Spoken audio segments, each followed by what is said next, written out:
relationships in general does help you bring in money, because what are clients? What are customers? They're relationships. That's what they are. They're not numbers. They're not just some people following you. They're actual relationships.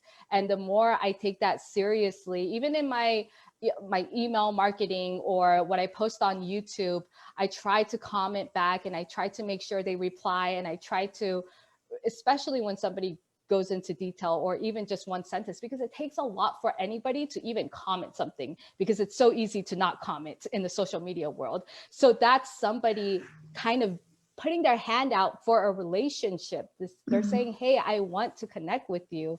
And every time you don't reply, it's saying, no, I don't care about this. I don't, it's a very superficial thing. You know what I mean? So even in my hate comments, quote hate comments, or comments that aren't so favorable, I really try to deep dive into that and I answer. And surprisingly, people will answer back and they'll say, oh my goodness, I didn't know you were going to reply. I'm so sorry for what I said. And they would retreat or they would actually try to connect with me. And I find that very interesting. I'm not saying, I mean, there's some comments that are just not even, you know, they're out there, but when it comes to just those ones that are just, oh, hey, like, I don't think what you said was right, da, da, da, da, da. And then I say, hey, I love your perspective. Can you tell me more, da, da, da. It's like, that's actually not my intention, but I'm so sorry for this. And then they actually reply back and it becomes, again, another relationship. And I had one of those people that I know purchase one of my courses afterwards. Wow. So, yeah, yeah, everything is a relationship. And even when it comes to money, when I start to feel restricted, like, oh my gosh, like it's dipping, because in business, it's always flowing. And sometimes I feel that constriction. I go, oh, wait, just because somebody is talking to another friend, it doesn't mean they're not friends with you anymore. You can just be patient and it's okay. You can make more relationships. You can make more friends. You could have more. And it's just a matter of refocusing on the opportunities that are out there. And I have to remind myself of that too. That's kind of how I see money and everything in life, even fitness or health. It's just all a relationship with your body, a relationship with money, relationship with everything. I love that. I love that. That's really cool. Just nurturing people, nurturing, and then nurturing your money, nurturing yourself, and really cultivating a really good relationship with your money and that flow. That's very cool. I've never heard it that way, so I like it. Irene's a money business person too. Yeah, she's a money person. Yeah. So and it's cool. I love how you sort of had started with no voice, came out to the voice, and you're bringing it back in again. It's really cool to see how this outward spoken voice piece transits through your whole story and supports people, and how you can actually support people with that now. I keep being reminded of Maya Angelou, right? Because she didn't speak for a good part of the beginning of her life, and then she's one of like the most famous, poets ever, and just a phenomenal human being. And it just is so interesting that it's kind of the last thing that happens, but it's so important. Yeah. And I don't know if I had a spiritual coach one time tell me that, oh, I feel something in the throat. And when I get stressed, I actually get constricted in my throat. And she was saying that, okay, there's something constricting you, like the throat chakra, you got to release it. You need to let your voice out. And anytime that I felt that, it's usually when I'm under stress, and it's usually when I'm not voicing my truth.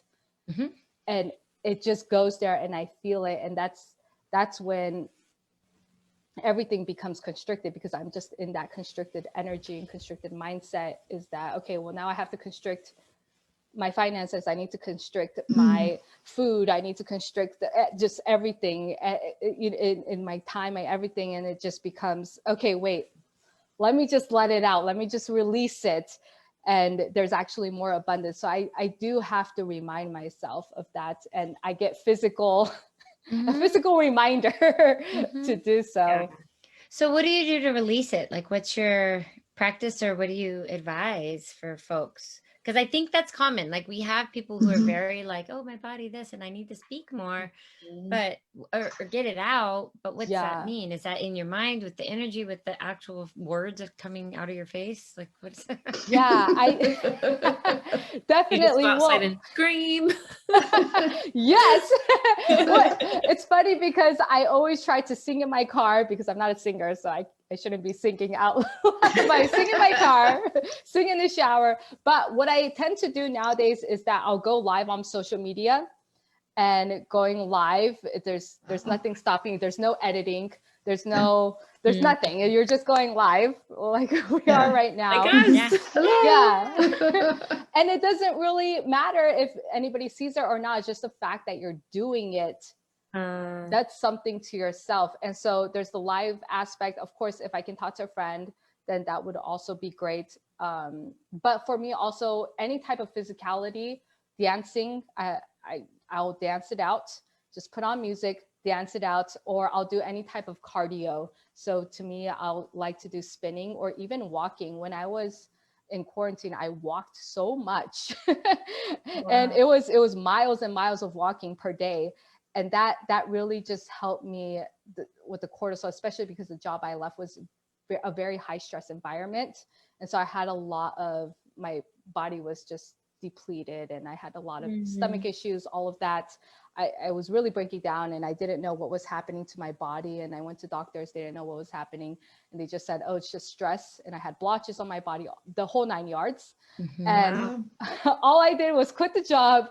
And also I started to take walks. And this was even before the quarantine hit too. I just walked a lot and started to listen to either sermons or just people talking about spirituality, people talking about law of attraction, and just getting into a very positive mindset while I'm walking and just doing something physically. So I'm not stuck, just like I'm stuck here. That helped me a lot personally. Wow. Yeah, that's amazing. That's because it's all energy, right? So just that movement and shifting the energy, that makes total sense that would work. So yeah, I love that. And I love how when you're sharing like what you're offering others to do, like your sharing always comes from like yourself and what you did and how it worked for you. It's not like you just telling people what to do. Oh no. It's like a lot. Yeah. It's just like a lot more connecting. Yeah, no, that's why I love my clients and I love the one-on-one coaching, because I see a piece of myself in them. And I just, it's almost therapeutic for me, because by helping them, I'm almost helping my inner child in a way of saying, oh, it's okay. There's actual hope out there. So it's almost a healing process for myself, and I get to help somebody at the same time.